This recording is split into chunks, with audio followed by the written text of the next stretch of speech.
पाक की जिस आयत को समझना है, ये भी कुरान पाक की सूरह बकरा की आयत है, पारा नंबर 2 है और आयत नंबर 153 है। ब्यूटीफुल आयत and so many good lessons from that आयत। अब वो आयत कौन सी है?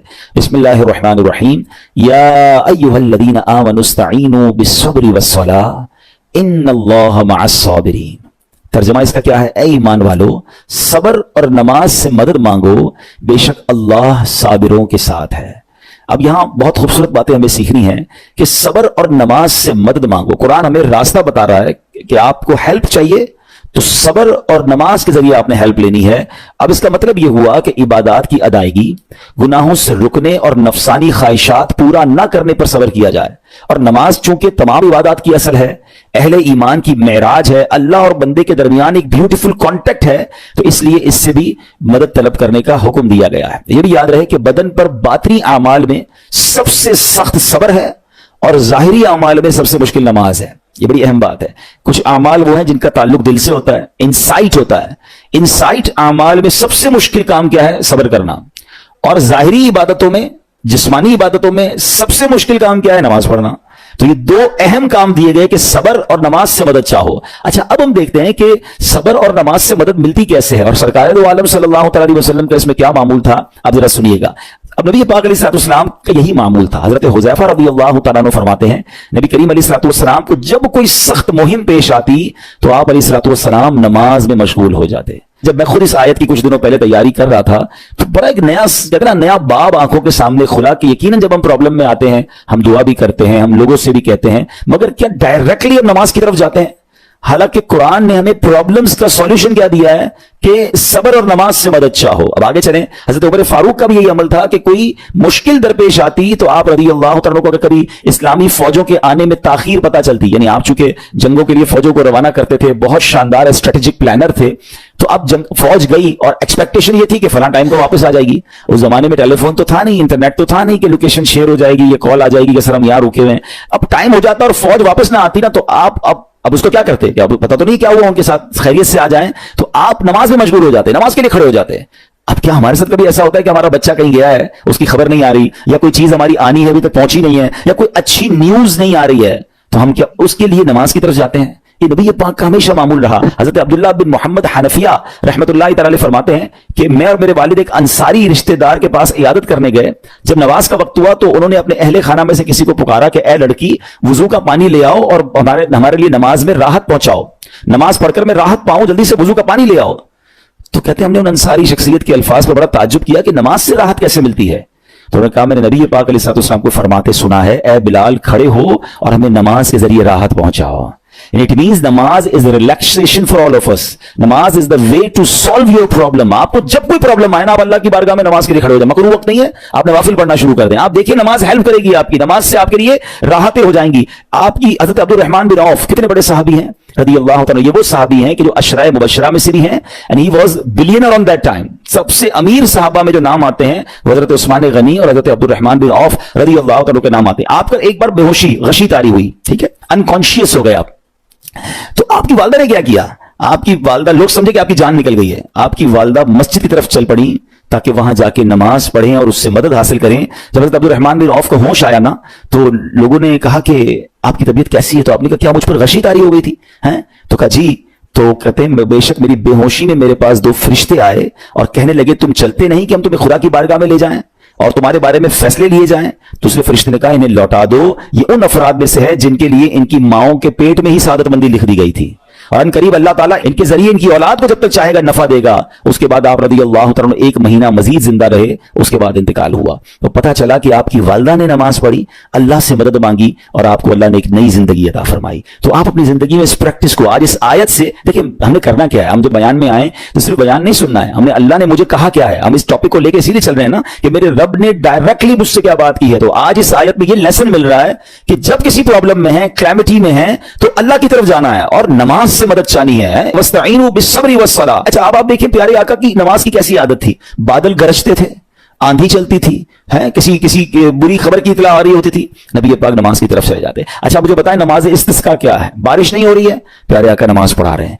सूरज गहन हो रहा है, नबी पाक नमाज पढ़ा रहे हैं। चांद गहन हो रहा है, प्यारे आका नमाज की तरफ। यानी किस कदर अल्लाह की तरफ रुजू है। And whenever anything bad happen या गोइंग टू बैड हैपन, होने वाली लग रही है, कुछ बड़ा होने वाला है, हमें भी तो खबरें आ रही होती है ना कि भाई कल बहुत शदीद बारिश होगी, ना करे कोई और बुरी खबर एक्सपेक्टेशन है, आपको कारोबार में कोई ऐसी खबर आने का डर है, या आपकी कोई शिपमेंट जारी है, व्हाटएवर आप चाहते हैं हर चीज बेहतर हो जाए। कुरान ने फॉर्मूला दिया ना, वस्तईनु बिस्सब्रि वस्सलाह, अल्लाह ने डायरेक्टली मुझे और आपको कहा है। तो from now onwards make your practice कि मैंने इंशाअल्लाह नमाज से मदद लेनी, और आप अपनी आंखों से देखेंगे और आप अल्लाह से अर्ज भी करें कि अल्लाह तूने कुरान में कहा मदद ले, मैंने खड़ा हो गया नमाज के लिए, तो नमाज से आपने मदद लेनी है। अच्छा अब उसके बाद आयत का जो सेकंड पार्ट है कि सब्र से मदद लेनी है, और आगे क्या फरमाया, इन्नल्लाह मअस साबिरीन, अल्लाह साबिरों के साथ है। सुभान अल्लाह, इसका मतलब यह हुआ कि अल्लाह ताला अपने इल्म कुदरत के साथ वैसे तो हर किसी के साथ है, लेकिन यहां सब्र करने वालों का खास जिक्र इसलिए हुआ ताकि इन्हें मालूम हो जाए कि अल्लाह ताला इनकी मुश्किलात को दूर फरमा देगा। मगर करना क्या है? सब्र करना है। अच्छा अब सब्र के बारे में दो बातें बड़ी अहम हैं कि सब्र, नॉर्मली हम जब भी सब्र के बारे में सुनते हैं तो सब्र हम कहते हैं यार तकलीफ आई है सब्र करो, यकीनन ये भी सब्र है, मगर सब्र की एक और किस्म भी है जो उससे भी सुपीरियर है, जो उससे भी अफजल है, और वो क्या है? गुनाह के लिए दिल चाहे, हराम के लिए दिल चाहे, नफसानी ख्वाहिशात बुरा काम करवाना चाह रही हैं और बंदा उस पर सब्र करे। ये सब्र जो है ना, ये शरीयत को और महमूद है और बड़ा अफजल है कि इंसान को जी चाहे कि फला गुनाह करना है मगर वो उस पर सब्र करे। और दूसरा सब्र वही है जो हम जानते हैं कि कोई मुसीबत आ जाए, कोई आफत आ जाए, कोई हमारा अल्लाह ना करे किसी से लड़ाई हो जाए, हमारे हमें कोई बुरा भला कहे, हम उसे माफ कर दें, सब्र करें। जिस्मानी तकलीफ है, कारोबार में प्रॉब्लम है, हम अल्लाह की रजा पर राजी रहें। तो ये दो किस्म के सब्र हैं। और जब कोई बंदा सब्र करता है ना, तो कुरान और हदीस और बुजुर्गान दीन के अकवाल से मैं आप उसको इसके 10 फायदे बताना चाहता हूं। मैं कहता जाऊंगा, आप अल्लाह के जिक्र की नीयत से सुभान अल्लाह भी कहते रहें, जन्नत में दरख्त भी लगाते रहें, ठीक है। अल्लाह ताला सब्र करने वालों के साथ है। सब्र करने वाले को उसके अमल से अच्छा अजर मिलेगा, सब्र करने वाले को बेहिसाब अजर मिलेगा, सब्र करने वालों की जजा देखकर कयामत के लोग हसरत करेंगे, सब्र करने वाले रब्बे करीम की तरफ से दुरूद और हिदायत और रहमत पाते हैं, सब्र करने वाले अल्लाह को महबूब हैं। सब्र आधा ईमान है, सब्र जन्नत के खजानों में से एक खजाना है, सब्र करने वाले की खताएं मिटा दी जाती हैं, और सब्र हर भलाई की कुंजी है।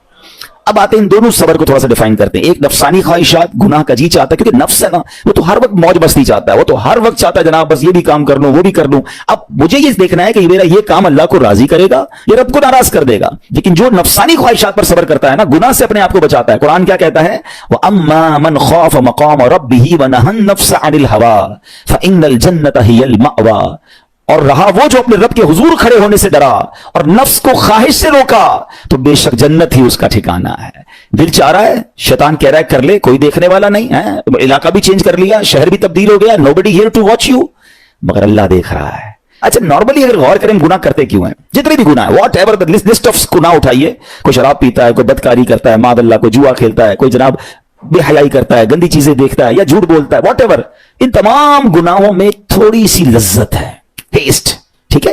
गीबत में भी टेस्ट है, बल्कि किताबों में आया कि गीबत में शराब से भी ज्यादा मजा है, जब भी तो बंदा छोड़ता नहीं है। अच्छा लेकिन तमाम टेस्ट में एक बड़ी अहम बात अब मैं कहने जा रहा हूं, ये बुजुर्ग ने बड़ी कमाल की वन लाइनर हमें दे दिया है। वो कहते हैं कभी भी लज्जत के लिए गुनाह मत करना, क्योंकि लज्जत खत्म हो जाएगी, गुनाह का जवाब और पनिशमेंट बाकी रह जाएगी। अब आप इस फॉर्मूले को सामने रखें कि जब भी हम गुनाह करते हैं, फ्यू मिनट्स या फ्यू आवर्स की एक इंजॉयमेंट है, आफ्टर दैट इंजॉयमेंट खत्म, मगर उसका जवाब बाकी है, अजाब बाकी है, अल्लाह ना करे अल्लाह नाराज हुआ तो पनिशमेंट बाकी है। तो क्या फरमाया, इंजॉयमेंट के लिए गुनाह मत करना, इंजॉयमेंट खत्म हो जाएगी, अजाब बाकी रह जाएगा। और अगला सेंटेंस कितना खूबसूरत है, फरमाते कभी भी तकलीफ की वजह से नेकी मत छोड़ना, तकलीफ खत्म हो जाएगी, अजर बाकी रह जाएगा। है अब मिसाल देता हूं, उसके 2-3 एग्जाम्पल समझिए। गुनाह की एग्जाम्पल तो आप समझ गए कि कोई भी थोड़ी देर का गुनाह करता है, लज्जत पाता है, वो गुनाह खत्म, अजाब बाकी। अब नेकी में क्या होता है, फजर के लिए उठना है, नींद आ रही है, दिल नहीं चाह रहा, आप उठे, आपने वजू किया, फजर पढ़ा, वो उठने की तकलीफ तो खत्म हो गई ना, वापस सोना तो सो जाइए, मगर फजर का अजर और सवाब बाकी रह गया है। रमजान के रोजे डिफिकल्ट हैं, लेकिन इफ्तार के बाद तकलीफ खत्म हो जाती है, हम खाते पीते हैं, मौज करते हैं, मगर सवाब बाकी रह जाता है। कभी कभी आपको कोई मस्जिद में बुलाता है, यार चलो भाई बयान हो रहा है, इज्तिमा हो रहा है, कोई नेकी की बात हो रही है, नहीं यार दिल नहीं चाह रहा, आप आ गए, आधे 1 घंटा बैठे फिर चले गए, वो आपका जो टेंशन था या प्रेशर था वो खत्म हो गया, मगर सवाब बाकी रह गया। तो अब इस फार्मूले को याद रखिएगा, जब भी गुनाह आपकी तरफ आए ना, आप सोचिए कितनी देर का फायदा है, 1 घंटा दोस्तों के साथ बैठूंगा, बुरी बातें करूंगा, 2 घंटे फिल्म देखूंगा, 2 ढाई 3 घंटे, बस उसके बाद जवाब तो बाकी है ना, कयामत तक अल्लाह को जवाब देना पड़ेगा। नहीं यार, मुझे इंजॉयमेंट के लिए गुनाह नहीं करना है। और जब कोई नेकी का काम आए और आपको लगे यार दिल नहीं चाह रहा, मजा नहीं आ रहा, बोरियत होगी, छोड़ना यार, तो बंदा सोचे कितनी देर की नेकी है, आधे घंटे की, 1 घंटे की, बस 2 घंटे की, और सवाब बाकी रह जाएगा। Let's do it. अगर ये बात समझ आ गई ना आपको, तो इंशाअल्लाह देखिएगा गुनाह से बचना और नेकियां करना आसान हो जाएगा। तो अब क्या फरमाया कुरान ने कि जिसने अपने नफ्स को रोका, क्या खूबसूरत आयत है, वअम्मा मन खाफ मकाम रब्बिही वनहन नफ्स अनिल हवा। अब रहा वो जो अपने रब के हुजूर खड़े होने से डरा और नफ्स को ख्वाहिश से रोका, तो बेशक जन्नत ही उसका ठिकाना है। और एक और जगह कमाल से फरमाया, वलिमन खाफ मकाम रब्बिही जन्नतान। मुबारक उनको जो अल्लाह से डरते हैं ना, सब्र करते हैं, गुनाह नहीं करते, रुक जाते हैं। कुरान कहता है जो अपने रब के हुजूर खड़े होने से डरे उसके लिए 2 जन्नतें हैं, 1 नहीं 2 जन्नतें हैं। सूरह रहमान की आयत है। तो पता चला कि नफ्स को रोकना ये आसान भी नहीं है। हाँ, दिल बहुत चाहता है, मगर ये सब्र जो है ना, इन्नल्लाह मअस साबिरीन का जो मेराज है, जो टॉप ऑफ द लिस्ट सब्र है, वो ये सब्र है। अच्छा, अब आते हैं एक और सब्र की सूरत कि अब आपको किसी ने गुस्सा दिला दिया, बुरा भला कहा, या आपके मिजाज के खिलाफ बात हो गई, अब आपने रोकना है अपने आप को। अब गुस्से का इजहार नहीं करना, लड़ाई नहीं करनी, गाली का जवाब गाली, ईंट का जवाब पत्थर, अंग्रेजी का मकूला है ना, टिट फॉर टैट, जैसे को तैसा नहीं, ये हमारी शरीयत हमें नहीं सिखाती। अच्छा, आजकल किसी को कहो ना यार आप क्यों यार लड़ाई कर रहे हैं, भाई मैं जवाब ना दूं तो लोग समझेंगे कमजोर आदमी हूं, मुझे अपना रोब भी तो रखना है, मैं भी तो पता चले कौन हूं, अपना बताऊं तो सही कौन हूं। सच्ची बात पता क्या है, जो टिट फॉर टैट करता है, गाली का जवाब गाली से देता है ना, वो वाकई बता देता है वो कौन है। वो अपना तारुफ करवा रहा होता है कि ये भी ऐसा है, मैं भी वैसा ही हूं। ओ भाई, अच्छा फिर एक और अजीब जुमला बड़ा मशहूर है आजकल, जनाब हम शरीफ के साथ शरीफ हैं, हम बदमाश के साथ बदमाश हैं। मुझे आज तक समझ नहीं आई ये कौन सा बटन लगा हुआ है आपके अंदर कि शरीफ के साथ आप शरीफ हो जाते हैं, बदमाश आता तो आप भी बदमाश हो जाते हैं। जनाबे वाला, शरीफ आदमी शरीफ के साथ भी शरीफ होता है, बदमाश के साथ भी शरीफ होता है, जब भी तो वो गलत आदमी अच्छा होगा ना। नबी पाक अलैहिस्सलाम ने गालियां सुनकर दुआएं दी हैं, पत्थर बरसाने वालों को भी दुआएं दी हैं, मगर हम तो तैयार ही रहते हैं यार, मैं बताऊंगा इसको मैं कौन हूं, एक गाली दी है मैं इसके साथ पुश्तों को गालियां दूंगा। तो फिर आप भी वैसे ही हो गए ना जनाब। हदीस पाक क्या है, who is more stronger, who is more powerful. अल्लाह के हबीब अलैहिस्सलाम फरमाते हैं कि बहादुर वो नहीं, ये बुखारी शरीफ की हदीस है, बहादुर वो नहीं जो पहलवान और दूसरे को पछाड़ दे, बल्कि बहादुर वो है जो गुस्से के वक्त अपने आप को काबू में रखे। असल बहादुरी ये है। तो अगर आपने वाकई सब्र से मदद लेनी है, इन्नल्लाह मअस साबिरीन का मुजदा लेना है, तो बदले नहीं लेना है, माफ करना है। जरा मिलकर मेरे साथ शब कदर की दुआ दोहराइएगा, अल्लाहुम्मा इन्नका अफुव्वुन करीमुन तुहिब्बुल अफ़्व फ़अफ़ु अन्नी, अल्लाहुम्मा इन्नका अफुव्वुन करीमुन तुहिब्बुल अफ़्व फ़अफ़ु अन्नी, अल्लाहुम्मा इन्नका अफुव्वुन करीमुन तुहिब्बुल अफ़्व फ़अफ़ु अन्नी। What is the meaning? इस दुआ का माना क्या है? अल्लाहुम्मा इन्नका अफुव्वुन, अल्लाह तू माफ करने वाला है, तुहिब्बुल अफ़्व माफी को पसंद करता है, फ़अफ़ु अन्नी, अल्लाह मुझे भी माफ कर दे। हम क्या कह रहे हैं अल्लाह से, अल्लाह मुझे माफ कर दे, मेरे सारे अगले पिछले गुनाह माफ कर दे। मगर देयर इज अ क्वेश्चन, आपने माफ कर दिया सबको?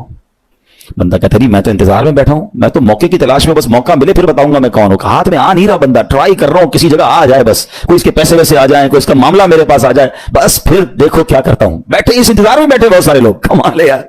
यानी दुश्मनियां पाली हुई हैं, रिश्तेदारियां काटी हुई हैं, दोस्तों के पास जा नहीं रहे हैं, मियां बीवी में लड़ाई है, एक सॉरी के लिए बीवी घर बैठी है, वो कहती शौहर सॉरी कहते तो मैं आ जाऊंगी, शौहर कहता है बीवी माफी मांग ले तो मैं ले आऊंगा। अरे भाई कोई भी आगे बढ़ के माफी कर लो भाई, अल्लाह से माफिया मांग रहे हो, बंदों को माफ करने के लिए कोई तैयार नहीं है। मुझे खुद बताया ना ये कैसी दुआ है, कि अल्लाह तू मुझे माफ कर दे, मैंने किसी को माफ नहीं करना। ये बनती है दुआ? अल्लाह से पता है क्या कहें, अल्लाह मैंने बंदा होकर तेरे सारे बंदों को माफ कर दिया है, तू तो सबसे बड़ा माफ करने वाला है ना, अल्लाह तू भी मुझे माफ कर दे। Look at the way to talk, ये मजा है ना बात करने का, फिर दुआ करने का लुत्फ भी आएगा आपको। तो दुश्मनियां ना रखें, गुस्से पर काबू पाएं, मुआफ करें। एक हदीस सुन लीजिए, लर्जा देती है, डरा देती है। अल्लाह के नबी अलैहिस्सलाम फरमाते हैं जो रहम नहीं करता उस पर रहम नहीं किया जाता, हदीस का खुलासा है, और जो माफ नहीं करता उसे माफ नहीं किया जाता। अब बताइए हम माफ करते हैं, हम रहम करते हैं, हम कहते हैं अल्लाह हम पर रहम करे, हम किसी पर रहम ना करें, नहीं होगा रहम। पहले अपने अंदर तो लाइए ये बातें। अब एक आयत सुनिएगा, इसके तहत एक वाकया और फिर मैं बयान को कंक्लूड करता हूं। अल्लाह करीम इरशाद फरमाता है, अल्लज़ीना युनफ़िकूना फ़िस्सर्राई वद्दर्राई वल्काज़िमीनल ग़ैज़ वलआफ़ीना अनिन नास वल्लाहु युहिब्बुल मुहसिनीन। कुरान में रब फरमाता है जो खुशहाली और तंगदस्ती में अल्लाह की राह में खर्च करते हैं। ये बड़ी खूबसूरत बात है, ये गरीब इस्लामी भाइयों के लिए भी मदनी फूल है। अमीर तो खर्च करता है नॉर्मली, गरीब खर्च नहीं करता अल्लाह की राह में। हमारे किबला मुफ्ती कासिम साहब ने तफसीर कुरान सिरातुल जिनान में एक बड़ी प्यारी बात लिखी। आप कहते हैं पूरी दुनिया के अमीरों का सर्वे कर लेना, उनकी जो पैसे बढ़ने की एक वजह यह भी होती है कि वो कहीं ना कहीं चैरिटी कर रहे होते हैं, मदद कर रहे होते हैं, वो मदद और वो नेकी उनके पैसे बढ़ा रही होती है। और पूरी दुनिया के गरीबों का सर्वे करें तो उनमें से बड़ी तादाद वो जो खर्च ही नहीं करती अल्लाह की राह में। कहते हैं हम क्या खर्च करें, हम तो गरीब हैं, हम पर लोग खर्च करें। मैं आपको फॉर्मूला दे रहा हूं और ये कुरान से दे रहा हूं। ہیں جو تنگی میں بھی اللہ کی راہ میں خرچ کرتے ہیں, جو خوشحالی میں بھی خرچ کرتے ہیں. آپ تنگی میں آپ روپیہ خرچ کریں, یہ نہیں کہتے آپ 10,000 روپے خرچ کریں, جتنی آپ کی حیثیت. یہ کاروبار ہے, آپ 1 روپیہ دیں گے اور آئے گا, آپ 10 روپے دیں گے اور آپ کسی نہ کسی نیکی کے کام میں خرچ کرتے رہیں, آپ غربت سے باہر آ جائیں گے. If you want to take out yourself from that problem, آپ آئے اللہ کی راہ میں خرچ کرنا شروع کریں. قرآن کہہ رہا ہے کہ جو تنگی اور خوشحالی میں اللہ کی راہ میں خرچ کرتے ہیں. اور اگلا پارٹ کتنا خوبصورت ہے, فرمایا والکاظمین الغیظ والعافین عن الناس, فرمایا اور غصہ پینے والے اور لوگوں سے درگزر کرنے والے. انعام کیا ہے, واللہ یحب المحسنین, اور اللہ نیک لوگوں سے محبت فرماتا ہے. اور پھر ہاں زندگی میں کلیمٹیز, پرابلم, بیماریاں, مشکلیں, قرآن خود کہتا ہے کہ من قریب تمہیں آزمائیں گے. کبھی بیماری آئے گی, کبھی بھوک آئے گی, کبھی مال کم ہو جائیں گے, کبھی ڈسٹربنس آئے گی, خوف آ جائے گا, تو بی ریڈی فار دیٹ, صبر کرنا ہے, کیونکہ اللہ نے فرمایا وبشر الصابرین, صبر کرنے والوں کے لیے خوشخبری ہے. تو اللہ کرے کہ یہ بات ہمیں سمجھ آ جائے اور ہم اس آیت پر عمل کرنے والے بن جائیں تو زندگی بڑی آسان ہو جائے گی. یہاں ایک میں عقیدے کی بات بھی کلیریفائی کر دوں. کچھ لوگوں کو بعض اوقات کنفیوژن ہوتی ہے, یہ لوگ کنفیوژن کریٹ کرتے ہیں. مجھے ایک بات بتائیے گا کہ اللہ کیا کہہ رہا ہے, وَاسْتَعِينُوا بِالصَّبْرِ وَالصَّلَاةِ, اے ایمان والو صبر سے اور نماز سے مدد چاہو. کیا صبر اور نماز خدا ہیں؟ بتائیے, نہیں ہے نا, اللہ تو نہیں ہے. ہم صبر اور نماز کی عبادت تو نہیں کرتے. تو جب قرآن کہہ رہا ہے کہ صبر اور نماز سے مدد مانگو, تو غیر اللہ سے مدد مانگنے کا درس تو ہمیں قرآن دے رہا ہے. تو اس کا مطلب یہ ہوا کہ اللہ کے سوا کسی چیز سے یا کسی شخصیت سے مدد لینے کا مقصد یہ نہیں ہوتا کہ ہم اس کی عبادت کر رہے ہیں. اگر آج کے دور میں کوئی اللہ کے نبی سے کہتا ہے کہ یا رسول اللہ انظر حالنا, یا بھر دو جولی میری یا رسول اللہ, تو یہاں کوئی شرک کی بات نہیں ہے, کیونکہ یہاں یہ نیت نہیں ہے کہ ہم ان کو خدا مان رہے ہیں, یا یہ بھی نیت نہیں ہے. ایک بات, ایک عقیدہ کلیئر کر دیتا ہوں. پوری دنیا میں عاشقان رسول کا یہی عقیدہ ہے کہ کوئی نبی, کوئی صحابی, کوئی ولی اپنی طرف سے کسی کو کچھ نہیں دے سکتا. وہ سب رب کے محتاج ہیں, اللہ کسی کا محتاج نہیں ہے. جو اللہ کا ہے وہ اس کا اپنا ہے. ہاں اللہ نے اپنے مخصوص بندوں کو کچھ عطائیں کی ہوئی ہیں, کچھ پاورز دیے ہوئے ہیں, وہ اللہ کی عطا سے اگر کسی کو تقسیم کرتے ہیں تو اس میں کوئی پرابلم نہیں ہے. قرآن کہہ رہا ہے اے ایمان والو صبر اور نماز سے مدد چاہو. یہاں ایک اور بات سمجھنی ہے. دنیاوی طور پہ بھی کیا ہوتا ہے کہ آپ کسی باس ہوتا ہے, اپنے کسی مینیجر کو پاور آف اٹارنی دے دیتا ہے کہ یہ تمہارے پاس اس پراپرٹی کا پاور ہے, تمہارے پاس فلاں چیز کا پاور ہے. وہ اس پاور کے بہاف پر وہ کام کر دیتا ہے, مگر کوئی یہ نہیں کہتا کہ he is the owner, actually he have attorney, he have power of attorney. بالکل ہمارا بھی عقیدہ یہ ہے کہ اللہ نے اپنے کچھ مخصوص بندوں کو, اپنے پیاروں کو کچھ اختیارات عطا فرمائے ہیں, اور جب وہ ان اختیارات پر عمل کرتے ہیں تو ایکچولی وہ اللہ ہی کی عطا ہے. ہاں دنیا میں اگر کوئی یہ سمجھتا ہے کہ کوئی شخصیت یا کوئی بزرگ یا کوئی اللہ والے اپنی طرف سے دیتے ہیں, رب کا اس میں کوئی دخل نہیں, تو یہ شرک ہے, یہ بات درست نہیں ہے. ہمارا سب کا عقیدہ یہ ہے کہ جو کچھ دنیا میں اگر کسی